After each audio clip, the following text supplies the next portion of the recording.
Hello SSS members and pensioners, it's me Angel again. Welcome back sa aking YouTube channel. Sabi ni Ma'am Richel Trajano, hi ma'am.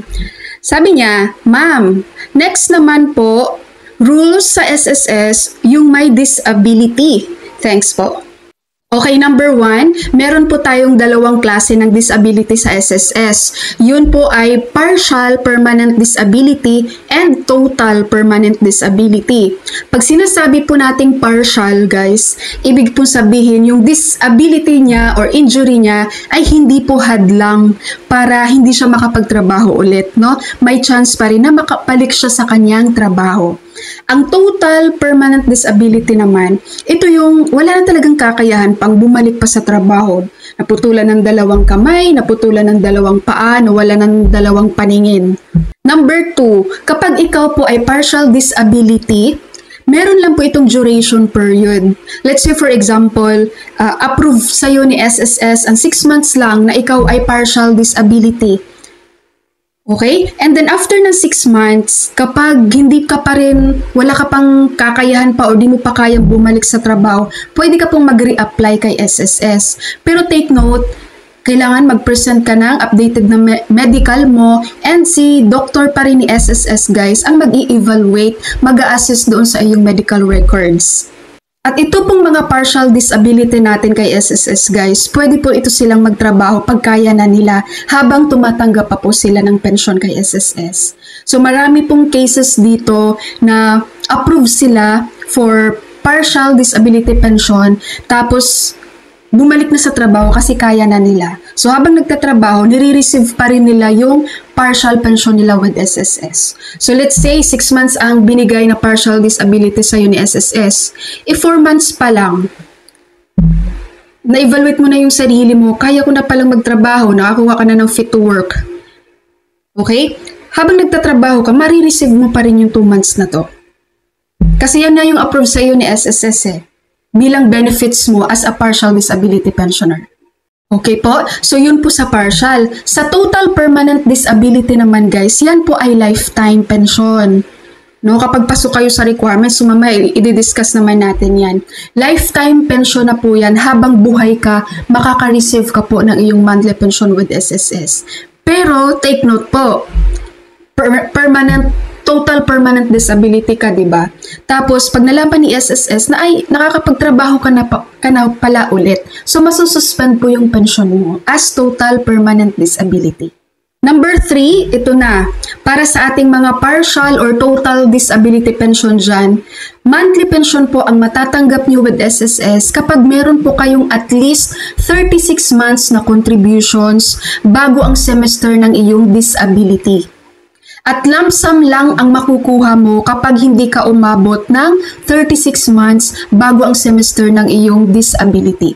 Alright? Number 4, ang ating mga total and partial disability pensioner ay meron po kayong 500 supplemental medical allowance na kung saan dinadagdag po yan sa iyong monthly pension. Let's say for example, ang computation ni SSS sa iyong monthly pension is 5,000 pesos, dinadagdagan po yan ng 500 as your medical supplemental allowance. Kaya ang matatanggap mo monthly ay 5,500 pesos. Next, number 5, ang ating mga total permanent disability ay meron po kayong 13th month pension every December. Samantala, ang ating mga partial permanent disability naman ay magkakaroon lang kayo guys ng 13th month pension kapag ang duration po ng inyong partial disability ay umabot po ng 12 months. Number 6, meron ka pong additional na dependents pension kapag meron kang dependents children. Ang dependents children po kay SSS ay below 21 years old natin na anak. Dapat wala pa yung asawa at walang trabaho. Ang maximum po na dependents children natin with SSS ay hanggang 5 dependents. And each dependents ay makakakuha po ng 10% based doon sa iyong monthly pension. Maliban na lang kapag meron kang illegitimate child. Ang illegitimate child kasi guys, ang makukuha niya lang is half ng amount na nakukuha ni legitimate child. Halimbawa, meron kang 5 dependents, itong 4 ay iyong legitimate child, ang isa naman ay illegitimate child. So ito, kapag 5,000 ang computation ni SSS ay yung monthly pension, ang 10% ng 5,000 is 500. So merong 500, 500, 500, 500. Pagdating kay illegitimate child, 250 yung sa kanya. Okay, next naman, number 7. Kapag dumating ka na sa 60 years old at isa kang total permanent disability, huwag ka na pong mag-apply ng retirement pensioner. Dahil sabi ko nga po, ang pagiging total permanent disability mo ay lifetime na po yan. Mas advantage po sa'yo na ikaw ay isang total permanent disability. Bakit? Dahil kung sakaling mag-switch ka to retirement pensioner, mula sa pagiging total disability pensioner, mababawasan ang iyong monthly pension dahil tatanggalin na dyan ni SSS ang 500 pesos na medical supplemental allowance. Dahil ang ating mga retirement pensioner guys, wala silang medical supplemental allowance. Para lang po yun sa mga disability pensioner. Kaya meron nga ditong total permanent disability pensioner no, na nung nag-60 siya, pumunta siya ng SSS kasi mag-apply siya, gusto niyang mag-switch to retirement pensioner. Hindi siya pinayagan ni SSS guys. Dahil talo siya doon, mawawala ang 500 pesos na supplemental medical allowance niya. Alright? Para naman sa mga naka-partial disability pensioner, pagdating nyo ng inyong 60 years old, no, tapos na yung duration na binigay sa'yo as partial disability pensioner, titingnan ngayon ni SSS ang iyong records.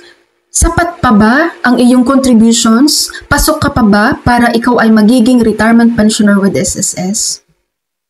Kaya nga sa ating mga partial disability pensioner dito guys, continuous pa rin sila sa kanilang contributions para pagdating nila ng kanilang retirement age, makakapag-apply pa rin sila ng retirement pensioner. Dahil ang partial disability guys, may duration lang yan, hindi yan lifetime pension.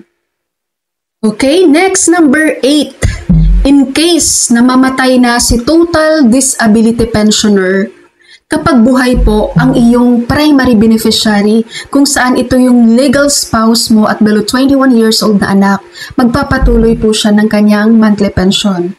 Matatawag po siyang survivor pensioner.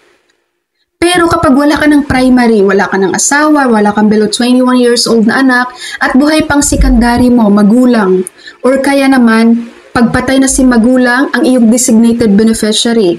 Let's say, ang nilagay mong designated ay ang iyong over 21 years old na anak. O kaya kapatid mo, no? Kung sino yung nilagay mong designated, guys. Itong sa secondary at designated, papasok po dito ang 5-year guaranteed period. Alam niyo na ang 5-year guaranteed period? Lagi ko yung binabanggit sa video, guys. Ang 5-year guaranteed period, kapag ikaw total disability pensioner, nag-i-enjoy ka na ng pension mo with SSS for 5 years or more. Ang iyong secondary or kaya ang iyong designated, wala na pong makukuhang death claim yan sa SSS. Next, number 9. In case of death naman sa ating mga partial disability pensioner, titigil po ang monthly pension kapag yung binigay ni SSS na duration sa iyong pension ay naubos na din. So, ang mangyayari nito, ang iyong beneficiary, magkiklaim lang yan kay SSS ng death claim, no? Titingnan na lang doon kung may makukuha pa ba sila na death claim ang iyong mga naiwang beneficiary. And the last one, number 10. So, may mga nagtanong nito, guys. Hanggang kailan ka naman pwedeng mag-file ng disability kay SSS? Pwede po tayong mag-file ng ating disability kay SSS, guys, within 10 years. 10 years, guys, ha? Pero dapat may mga contributions ka po nun bago ang semester ng iyong disability. Let's say, for example, guys, ngayon okay ka na, pero 5 years ago, or kaya 8 years ago, nagka-stroke ka. O kaya 8 years ago, naputulan ka ng isang thumb or naputulan ka ng isang kamay. So, pwede ka pong mag-apply ng disability kay SSS.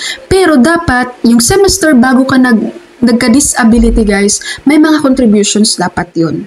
Para makapag-claim, maklaim mo pa rin ang iyong disability with SSS. At syempre, yung mga medical records mo, dapat na itabi mo pa yan sa sobrang tagal na, diba? Dapat hindi mo yan natapon. Kasi hanapin talaga yan ni SSS as your supporting documents, katunayan na na-injured ka nga or nagka-disability ka nga 5 years ago or 8 years ago. Alright, SSS members and pensioners, that's all for my video for today. Thank you so much for watching, everyone. God bless you all.